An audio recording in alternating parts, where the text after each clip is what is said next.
안녕하십니까. 2020년 오늘 12월 30일 2020년을 보내면서 마지막 아일신을 하게 됐습니다. 아침에 일어나 슬기로운 신앙생활이라고 어설프게 제목을 달고 시작을 했는데 벌써 21번째가 됐고 또 한 해를 넘기게 됐습니다. 한 해 동안 많이 사랑해 주신 여러분께 감사의 말씀을 먼저 드리고 싶습니다.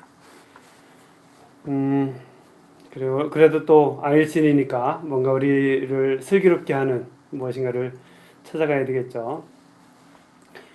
성탄절을 지내고 나서 우리가 지금 성탄 8일 축제 중에 하루를 보내고 있습니다. 그래서 먼저 제가 생각해 본 것은 캐롤 우리 성탄 때 많이 듣게 되죠. 사실 요즘에는 캐롤을 한국에서는 거리에서 많이 듣기가 어렵습니다. 저작권 때문에 그렇겠죠. 여기는 뭐 도심 내에 나가보지 않았으니까 우리 시골에서는 틀을 필요가 없고 또 하루 종일 캐롤만 틀어주는 방송이 있어가지고 거기서 조금 듣기도 했고 또 유튜브를 통해서 듣고 그런 상황입니다. 캐롤이라는 것은 즐겁게 노래하다, 뭐 지적이다, 이 집 저 집 성가를 부르며 다니다 이런 의미의 단어입니다. 그래서 캐롤은 즐겁게 그리고 아마 성탄을 맞이해서 이 집 저 집 다니면서 성탄의 기쁨을 나눠주는 그런 의미였던 것 같아요. 프란치스코 성인이 구유를 만들어서 예수님의 탄생을 재현하고 또 기도를 드리는 데서 시작이 된 것 같습니다. 프란치스코 성인께서 구유를 만드신 것이죠.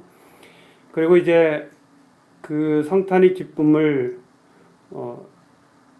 구유에 촛불을 밝히고 그리고 구유에서 성가와 기도를 드리고 난 다음에 병들거나 몸이 불편해서 구유를 찾지 못하는 사람들, 그리고 생계에 쫓겨서 일터에서 나오지 못하는 그런 사람들을 위해서 집집마다 방문하면서 찾아가서 문 밖에서 성가를 들려주며 구원의 희망을 준 것, 그것이 바로 이 캐롤의 시작이 아닐까 하는 생각을 합니다.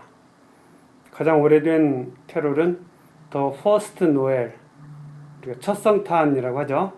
저들밖에 한밤중에, 아마 그 캐롤이 제일 오래된 역사를 가지고 있는 것 같아요. 어쨌든 저작권 문제, 기타 등등의 문제로 인해서 성탄 동안에 캐럴을 듣는 것이 쉽지 않은 것이 오늘의 그 현실인 것 같아서 좀 안타까움이 있습니다. 그래서 누구나 편하게 캐럴을 들을 수 있는 그런 편안한 성탄절이 되면 좋겠다는 생각입니다. 그리고 이제 크리스마스 여러분들 잘 지내셨죠? 크리스마스 하면 우리가 물론 그리스도의 미사를 의미하죠. 그리스도의 미사. 그리고 성탄절 당일 24일 해질녘부터 해서 25일 해질녘까지 이 때를 우리가 성탄절이라고 할 수 있습니다. 그날이 이제 구유 안치식도 하고 그런 행사들이 성당에서 있죠. 그리고 이제 밤에 성탄 축제 같은 것도 하고 그랬던 기억도 납니다. 여기 시애틀에서는 한 달 정도 전부터 크리스마스 트리를 꾸미고 지냈죠. 그 집집마다 불을 밝히고 참 아름다운 한 달이었습니다. 대림절이라는 그런 느낌보다는 성탄절이라는 느낌이 훨씬 더 강했었죠. 그래서 성탄절 하면 12월 24일 또 25일입니다.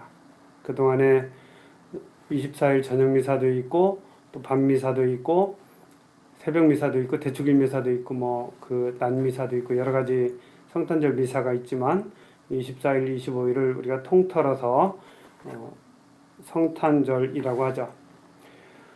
또 성탄절 하면 성탄 8일 축제를 생각할 수 있습니다. 그래서 12월 25일부터 해서 1월 1일까지 성탄 8일 동안에 성탄절과 같은 강도의 기쁨을 가지고 지내는 그런 시기죠. 8이라는 숫자, 이것은 기쁨과 부활을 상징한다고 볼 수 있습니다. 예수님께서 돌아가신 바로 3일 만에 부활하시고 그리고 여드레 뒤에 다시 또 제자들에게 한 번 더 나타나시죠.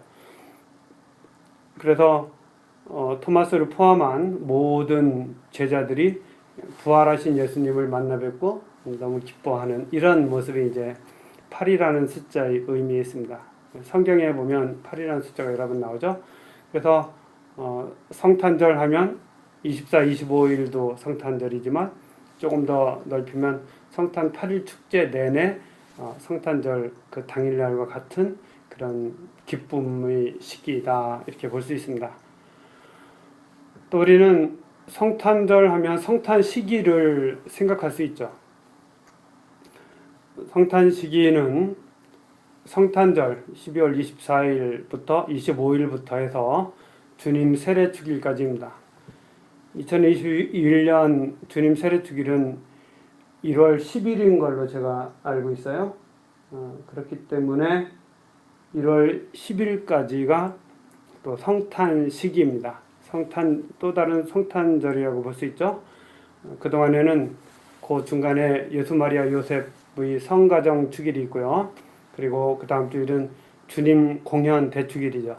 주님께서 동방박사들에게 당신의 모습을 보여주신 것을 기념하는 그런 날입니다. 그리고 주님 세례축일입니다.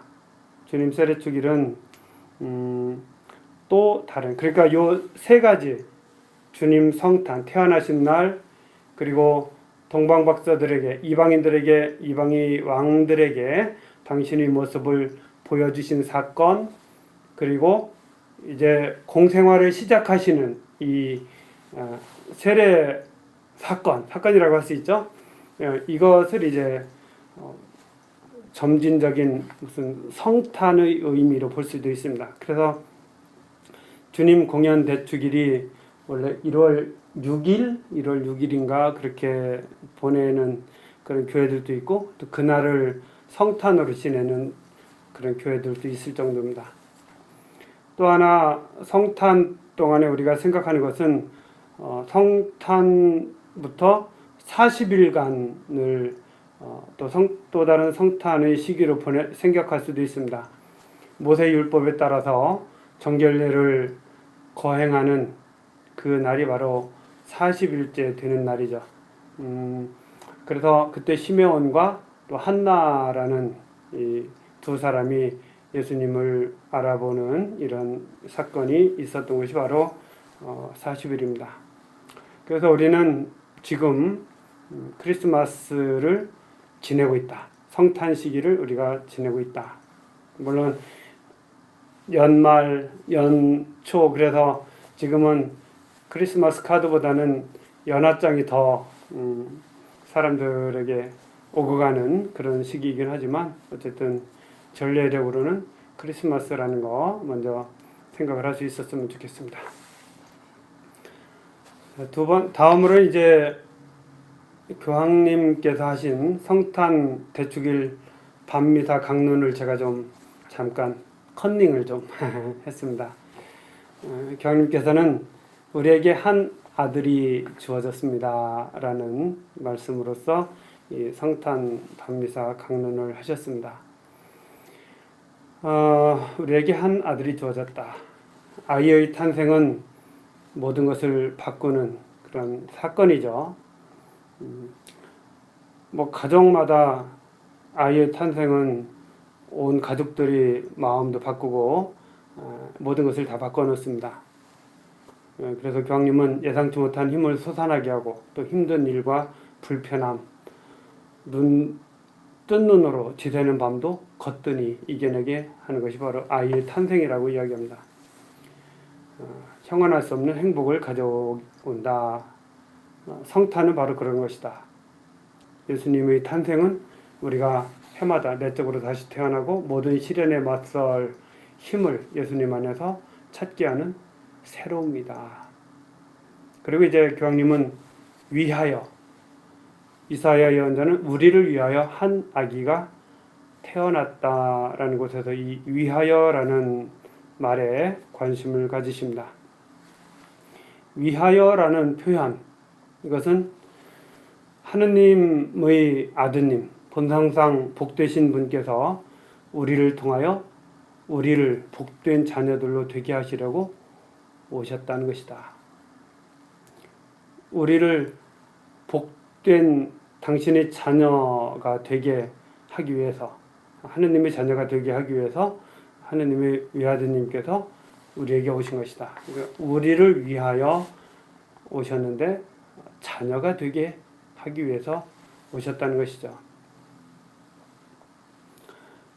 그래서 이것은 바로 놀라운 선물이라는 것입니다.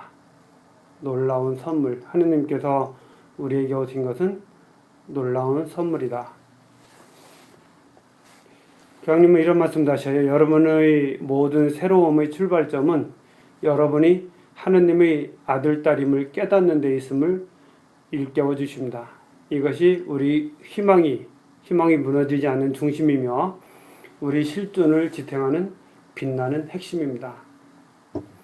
그래서 우리가 하느님의 아들, 딸임을 일깨워주는 것, 그것이 바로 위하여라는 그 말 속에 있다는 것이죠. 그러면서 주님께서는 우리를 과대평가하고 계십니다. 우리를 죽도록 사랑하시기 때문에 그렇게 하십니다. 우리를 사랑하지 않을 수가 없으십니다. 주님께서는 그러하십니다. 우리는 그렇게까지 지속적으로 아들을 내줄 정도로 사랑하지 않으시는데, 그래서 어떤 면에서는 우리 모두가 다 참 부족하고 하느님의 자녀가 되기에는 너무 부족함이 많지만 하느님께서는 그러한 우리를 과대평가하시고 또 우리를 사랑해 주시고 우리에게 당신의 아들을 보내주신다. 그래서 우리를 위하여 주님께서는 태어나셨다 하는 것을 교황님께서는 아주 굉장히 강조하십니다. 우리에게 한 아들이 주어졌습니다. 어두운 마구간이 보잘것없는 구유. 왜 그분께서는 한밤중에 마땅한 숙소도 없이 가난과 배척 속에서 태어나셨는가? 라고 질문을 던지시면서 우리의 끔찍한 비천함까지 어루만져 주시기 위해서 우리 인간의 조건을 그토록 사랑하신다는 걸 우리로 하여금 알아듣게 하기 위해서 그런 모습으로 오셨다. 하느님 아드님께서는 버림받은 모습으로 태어나셨다. 버림받은 모든 사람이 하느님의 자녀라는 것을 알려주시기 위한 것이었다라고 말씀하십니다. 우리가 참 이 세상 살다 보면 이런 감정이 들 때가 있죠. 참 나의 힘으로 어찌할 수 없는 이런 경우들 느낄 수 있습니다. 가난, 고통, 어려움 이런 것들 너무 많죠. 사람들 이제 판공 끝났는데 그렇게 많이 보진 않았지만 어쨌든 사람들 마음속에는 하나씩 그 돌덩어리들이 있는 것 같아요. 그리고 그 돌덩어리 때문에 그 아픔 때문에 다들 좀 기도 죽고 힘들어하고 고통스러워하고 또 그렇기 때문에 주님께 의지하기도 하죠. 그러면서 때로는 그것에 눌려서 그 고통이 무게에 눌려서 무척 힘든 날들도 보내기도 합니다. 그런데 주님께서 그렇게 태어나셨다는 것 그 자체가 우리에게는 큰 위로가 되는 것이죠.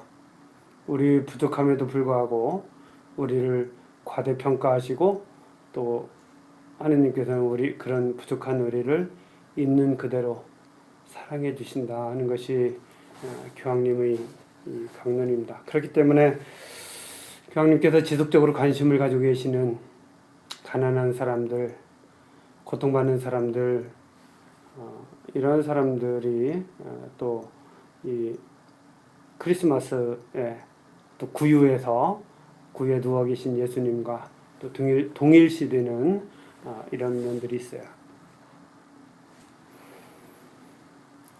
우리를 위하여 한 아기가 태어났다는 말, 그리고 또 우리는 또 다른 이를 위하여 그런 말을 듣게 되는데, 포대기에 쌓여 구유에 누워 있는 아기를 보게 될 터인데 그것이 너희를 위한 표징이다. 천사가 목자들에게 한 말이죠. 천사가 목자들에게 이 빵의 집이라는 의미를 가지고 있는 베틀레헴에서 하느님은 구유에 누워 계십니다. 마치 우리가 살기 위해서 먹을 양식을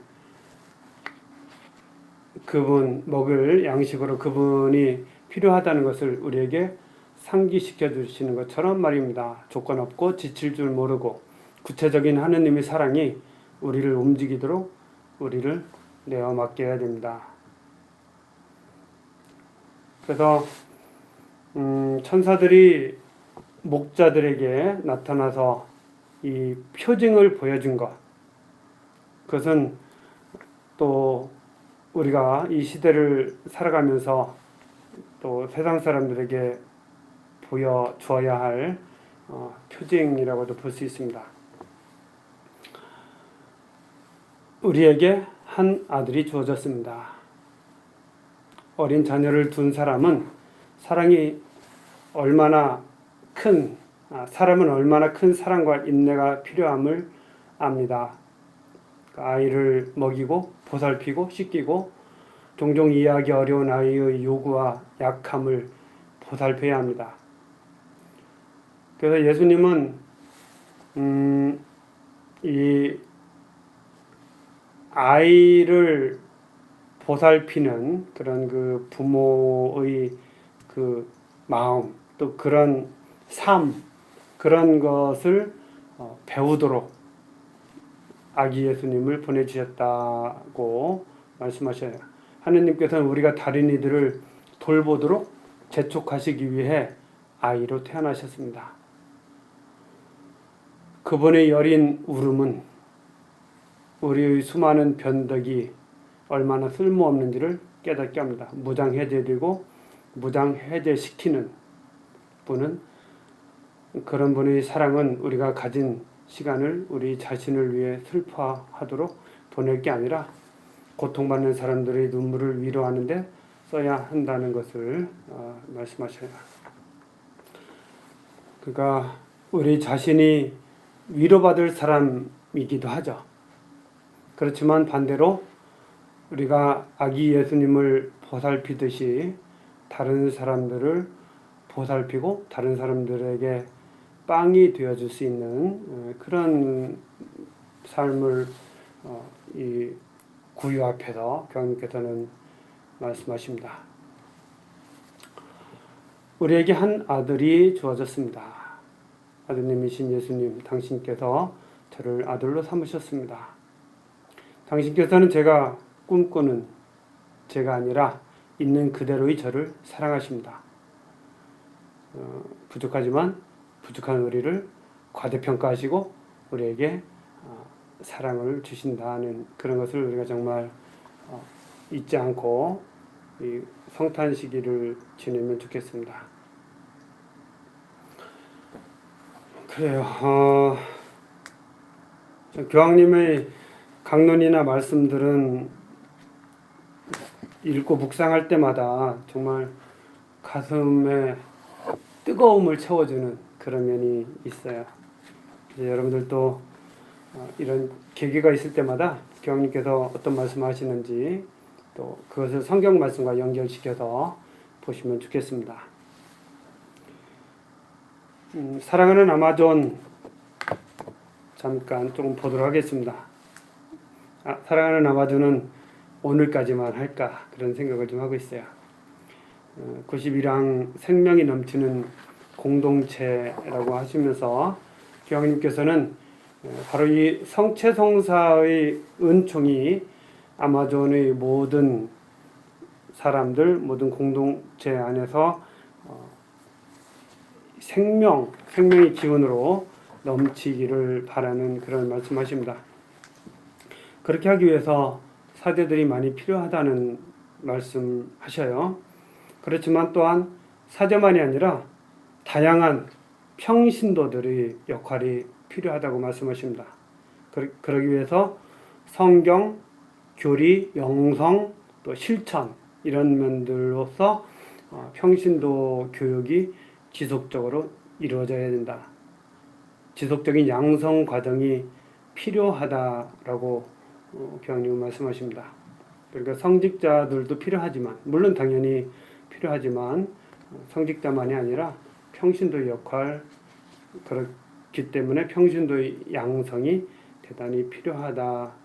열정적이고 주체적인 평신도의 참여를 통해서 바로 이 교회는 이 아마존 지역에서 보다 복음적인 그런 활동을 할 수 있다라고 말씀하십니다. 그래서 평신도 양성을 굉장히 중요시 생각을 하셔요. 그리고 축성생활자들 그러니까 수도자들에 대해서도 그 중요성에 대해서 말씀하십니다. 그리고 이제 99항에 보면 여성의 힘과 은총에 대해서 말씀하십니다. 아마존 지역에는 들러주는 사제 없이도 오랫동안 심지어 수십 년 동안 신앙을 보존하고 전수해온 공동체들이 있는데 이는 강인하고 관대한 여성들 덕분에 가능한 일이었습니다.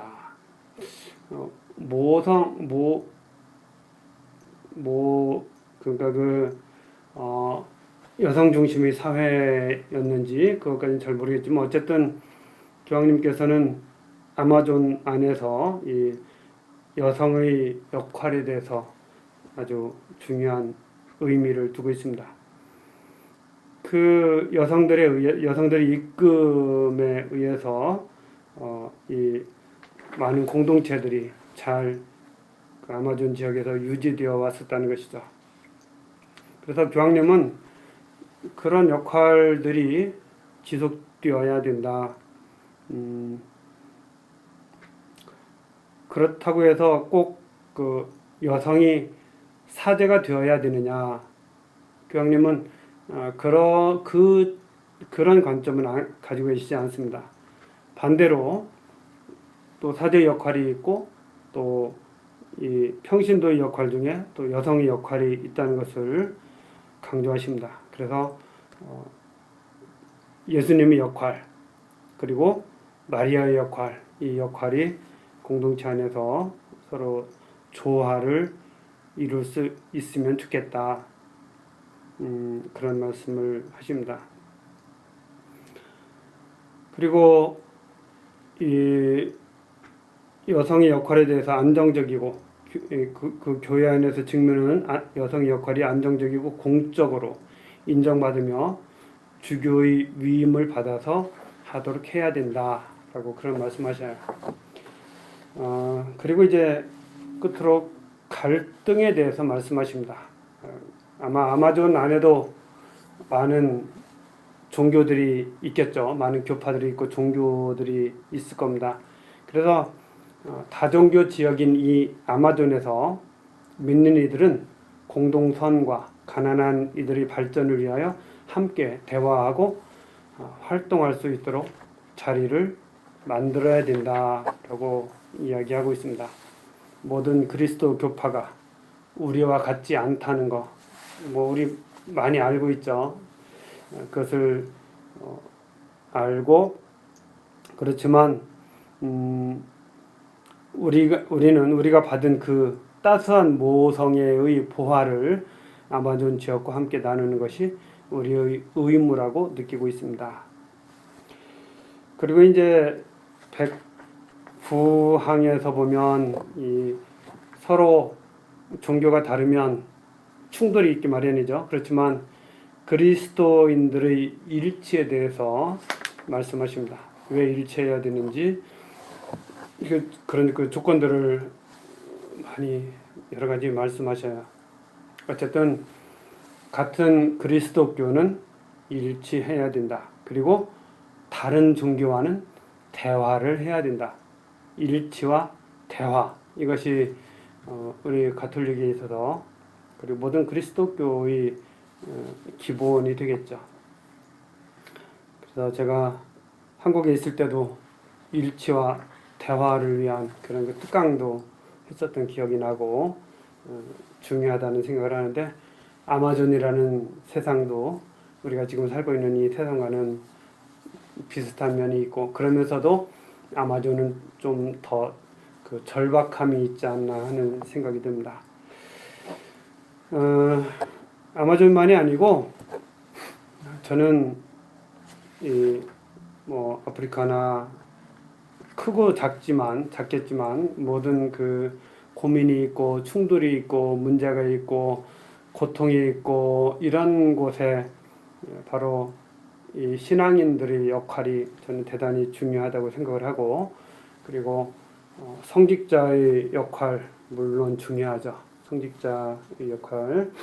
그렇지만 그만큼 또 지금은 평신도의 역할 대단히 중요하다는 것도 말씀을 드리겠습니다.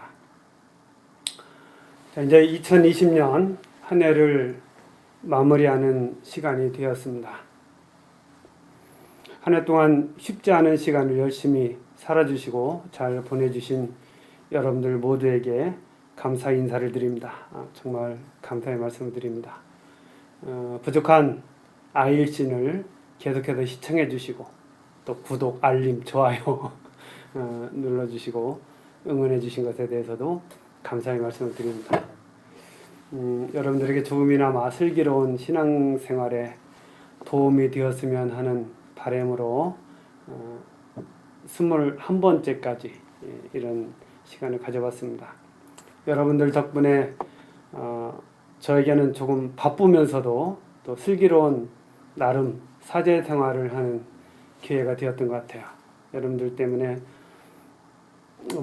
이 아일신을 하면서 더 많이 배우고 느끼고 기도하고 하면서 이 시간들을 보냈습니다.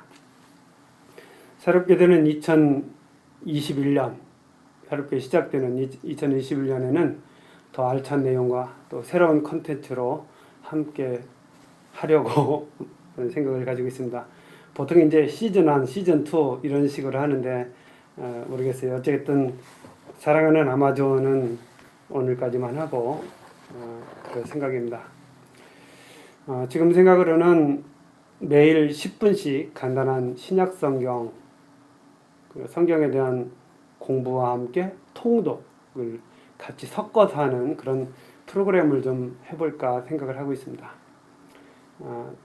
다른 일을 하면서 여러분들이 일상적인 생활 안에서 걸으면서 또는 출퇴근 운전하면서 듣기만 하는 그런 그 틈새 시장이 아닌 틈새 시간을 활용하는 듣는 성경 통독, 이렇게 생각을 좀 하고 있습니다. 새해는 새 부대에 새수를 담듯이 새로운 마음으로 시작합시다. 지난 시간의 아픔과 슬픔은 주님께 드리고 아름답고 기쁜 일들은 계속 키워나가서 더 많은 열매를 맺도록 해야겠습니다. 코로나19로 인하여 세상은 하나이고 함께 노력해야 좋은 세상을 만들 수 있음을 알게 되었죠. 올해 특히 혼자서 잘해서는 안 된다는 거 더 많이 느꼈죠. 서로 연대하고, 그리고 앞으로의 세상은 함께 의식을 가지고 노력하고, 그리고 바꿔나가도록 노력을 해야지 된다는 그런 생각을 또 하게 되었습니다. 내 삶의 방식을 바꿔야 안전하다는 것을, 안전하게 갈 수 있고 지속적인 발전이 가능하다는 것을 알게 되었죠. 교황님께서는 가난한 이들이 복음의 중심이라고 말씀하셨습니다. 이 시대의 가난한 이들을 잊지 말고 그들의 어깨에 지워진 짐의 무게를 생각하며 함께 노력하면 좋겠습니다. 가난의 또 다른 이름은 지구온난화로 인한 인류의 멸종 위기라고 볼 수 있죠. 각자 위기의식을 가지고 우리 후손들, 자손들이 살아갈 지구를 잘 보존하기 위해 삶의 방식을 바꾸고 세상을 바꾸어야 하는 시점에 와 있습니다. 세상이 잘못된 방향으로 가면 아무리 혼자 조심해도 행복할 수 없겠죠. 바꾸는 김에 정치 환경을 바꾸고 사회를 바꾸는 것은 또 교회와 신자들이 함께 해야 할 아주 중요한 일입니다. 권력이나 재력을 가진 사람들은 개인 이익보다 단체 이익을 위하여 그것을 사용하지 않고 모든 사람을 위하여 공정하게 사용해야 합니다. 또 그렇게 되도록 우리가 노력을 해야죠. 할 수 있는 모든 노력을 했으면 좋겠습니다. 모든 사람이 정의롭고 평화롭게 살아갈 수 있도록 세상을 만들고 생태 환경을 건강하고 안전하게 보존할 수 있도록 깨어있고 슬기로운 생활을 하도록 더욱 노력하는 2021년이 되기를 바랍니다. 올해 한 해 동안 여러분들께 감사의 말씀을 다시 한번 드리고요. 2021년에 또 뵙도록 하겠습니다. 고맙습니다.